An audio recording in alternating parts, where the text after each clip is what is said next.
परम पूज्य गुरुदेव ने कहा मैं तुम्हें ऋषि बना सकता हूं, राजा नहीं बना सकता, प्रधानमंत्री नहीं बना सकता। हम ऋषि तो बन सकते हैं, पर ऋषि बनने के लिए तैयारी तो हो हमारी। ऋषि बनने के लिए हमारे मन में मानसिकता है कि नहीं? ऋषि बनने के लिए हम तैयार हैं कि नहीं?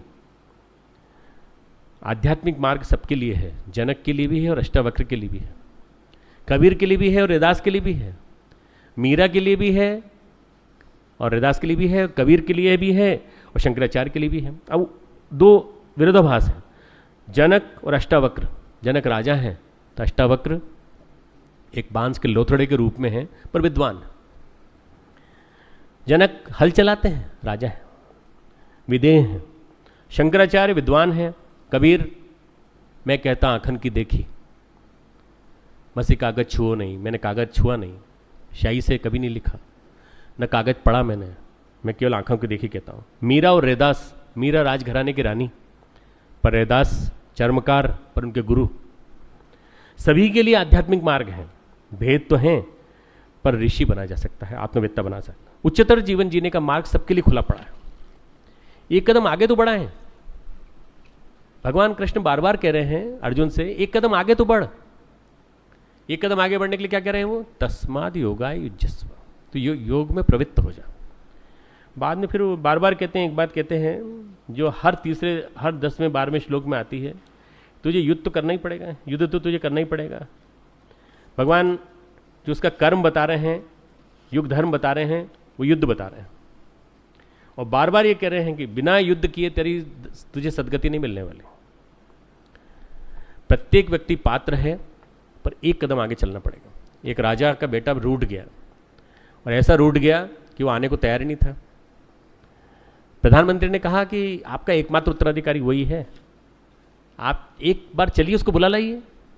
बोले मैं चलूं उसको बुला लाऊं वो तो ठीक है, पर वो उधर मुंह करके बैठा है दूसरे राज्य की तरफ। वो एक बार इधर मुंह कर ले और एक कदम मेरी ओर बढ़ाए, वो एक कदम मेरी ओर बढ़ाएगा तो मैं 100 कदम से उसके पास चल के आऊंगा। वो मेरी तरफ बढ़ाने का प्रयास ही नहीं कर रहा है। एक कदम भगवान की ओर तो बढ़ाओ, एक कदम उत्कृष्टता की ओर तो बढ़ाओ, एक कदम एक्सीलेंस की ओर तो बढ़ाओ, एक कदम स्पिरिचुअलिटी की ओर तो बढ़ाओ। भगवान कृष्ण बार बार अर्जुन को ये कह रहे हैं कि अर्जुन तेरे अंदर जो एक्सीलेंस भरी पड़ी है वो कहाँ चली गई? तेरे अंदर का नर जो है वो कहाँ चला गया? तू हमारा पूर्व जन्म का साथी है, तू भूल क्यों रहा है? तू ये गड़बड़ी क्यों कर रहा है और कार्पण्य दोष का पात्र क्यों बन गया तू? और बार बार तू जो ये ग्लानि की बात करता है कि मुझे ग्लानि हो रही है, मैं कैसे इनको मारूं। वो कहते हैं भगवान प्रारब्ध का दोष भी नहीं होगा, पापी को भी मिलेगा, पुण्यात्मा को भी मिलेगा, दोनों को प्राप्त होगा। केवल एक भाव करना पड़ेगा, अनासक्ति के साथ कर्म करना पड़ेगा, अनासक्त होकर कर्म। भगवान कृष्ण समूची मानव जाति को उपदेश दे रहे हैं। सारी मानव जाति भगवान कृष्ण का संदेश पा रही है। भगवत गीता का एक ही मकसद है, उच्चतर जीवन के लिए खोज, higher dimensions in the life, to achieve higher dimensions in the life. हम हाईएस्ट पॉसिबल अचीवमेंट के लिए क्या कर सकते हैं? पहला कदम क्या कर सकते हैं? कर्मों में रूपांतरण कर सकते हैं, कर्मों में कुशलता पैदा कर सकते हैं, एक्सीलेंस इन वर्क। आधे अधूरे कर्म न करें। हम लोग करते तो हैं पर आधा अधूरा करके रुक जाते हैं। थोड़ा बहुत काम ये किया, थोड़ा बहुत काम ये किया, थोड़ा बहुत काम ये किया और फिर रख दिया, बस। इसको क्या कहते हैं? आधा अधूरा करने वाला। आधा अधूरा नहीं होना चाहिए। आदमी कैसा होना चाहिए? समग्र, संपूर्ण होना चाहिए। तो एक काम करो पर बढ़िया करो, चाहे वो कमरे की सफाई हो, अच्छी हो, बढ़िया, चाहे वो पूजा घर में बैठ करके 5 मिनट ध्यान लगाना हो, अच्छी तरह से किया गया। मन लगा के नहीं किया, मन भी नहीं लगा और तुम्हारा कर्म भी बेकार गया तो तुम्हारा समय भी बेकार गया। तो भगवान क्या कहते हैं? कर्म में कुशलता पैदा करो, कर्म में रूपांतरण पैदा करो। इसी से तुम्हारा जो बॉडी का कॉन्शियसनेस की रिफॉर्मेशन होगी। भगवान कृष्ण इसके लिए कहते हैं कि तुमको इसके लिए जीवन जीने की कला सीखनी होगी, जीवन जीने की कला सीखनी होगी। अब थोड़ा एक अंतर बता दूं कला में और विज्ञान में अंतर। कई लोग कहते हैं जीवन विज्ञान, कई लोग कहते हैं life sciences, art of living क्यों कहते हैं बताओ? आर्ट ऑफ लिविंग बहुत बड़ा वर्ड है। आर्ट ऑफ लिविंग यानी जीवन जीने की कला। विज्ञान जो है वह अनुसंधान है, ज्ञान का निष्कर्ष। विज्ञान छोटा शब्द है, कला बड़ा शब्द है। कला क्या है? कला में सौंदर्य है, कुशलता की बारीकियां हैं, कला में ब्यूटी है, कला में सौंदर्य है, कल्याणकारी कर्म करने की प्रेरणा है। कला विषय बहुत महत्वपूर्ण विषय है। कला नाम जो दिया है भगवान ने वो सही दिया है। योग कर्म से कौशलम का मतलब क्या होता है? आर्ट ऑफ लिविंग को इतना बढ़िया बना लें, जीवन जीने की विद्या को इतना बढ़िया बना लें। जीवन जीने की विद्या कह लें चाहे जीवन जीने की कला कह लें, उसको जीवन का प्रबंधन कह लें, पर विज्ञान नहीं। विज्ञान तो बहुत छोटी चीज हो जाती है।